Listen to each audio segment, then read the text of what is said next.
आम आदमी पार्टी के नेता अरविंद केजरीवाल की एक आदत जो सक्रिय राजनीति में आने के बाद बनी है, कुछ कहो और भाग जाओ, बिना तथ्य की बात करना जनाब केजरीवाल के लिए आम बात हो गई है।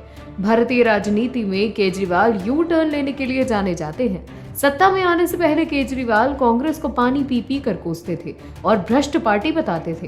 केजरीवाल के पास तब कांग्रेस के नेताओं के खिलाफ भ्रष्टाचार का लंबा लिस्ट हुआ करता था, लेकिन सत्ता में आते ही केजरीवाल का लिस्ट गायब हो गया। कहाँ पता नहीं। इतना ही नहीं, खुद की पार्टी भ्रष्टाचार के मामलों में फंसी तो कांग्रेस से हाथ मिलाने के लिए बेचैन हो गए साहब। ऐसे में अब से अगर केजरीवाल किसी नेता को भ्रष्ट कहेंगे तो उनकी बातों पर कौन विश्वास करेगा? लोग तो यही कहेंगे ना कि कांग्रेस तो आपके लिए सबसे भ्रष्ट पार्टी थी, लेकिन अब कैसे पाक साफ हो गई। वहीं ऐसा ही एक बार फिर हुआ। दरअसल आम आदमी पार्टी और बीजेपी के बीच दिल्ली की लड़ाई अब पंजाब भी पहुंच गई। केंद्रीय गृह मंत्री अमित शाह ने पंजाबी दौरे के दौरान केजरीवाल की पार्टी पर जमकर निशाना साधा। केंद्रीय गृह मंत्री अमित शाह ने पंजाब के बढ़ते नशे के कारोबार पर केजरीवाल साहब की चुटकी ली, जिसके बाद सीएम केजरीवाल बौखला गए।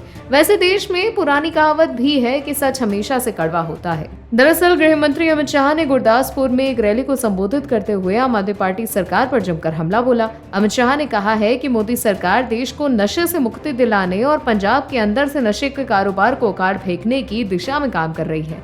नशे के विरुद्ध लड़ाई लड़ने के लिए अमृतसर में 1 महीने के अंदर एनसीबी का कार्यालय खुलेगा और कुछ ही समय में बीजेपी के कार्यकर्ता हर गांव में जाकर नशे के खिलाफ जन जागरण की यात्रा भी शुरू करेंगे। इसके अलावा अमित शाह ने कहा कि सीएम केजरीवाल पंजाब के मुख्यमंत्री भगवंत मान को देश भर का दौरा करवाते हैं। पंजाब सीएम का पूरा समय केजरीवाल के दौरे पर जाता है। पंजाब की कानून व्यवस्था बद से बदतर होती जा रही है, लेकिन यहाँ के सीएम को हर राज्य के लिए वक्त नहीं है। आज तक एक भी महिला के खाते में 1000 रुपए भी नहीं आए हैं, लेकिन विज्ञापन पूरे देश के अखबारों में दिया जाता है। उन्होंने कहा कि भगवंत मान के पास अरविंद केजरीवाल के लिए वक्त है, लेकिन पंजाब का एक भी काम करने के लिए उनके पास वक्त नहीं है। कभी कभी मैं समझ ही नहीं पाता कि भगवंत मान सीएम है या पायलट।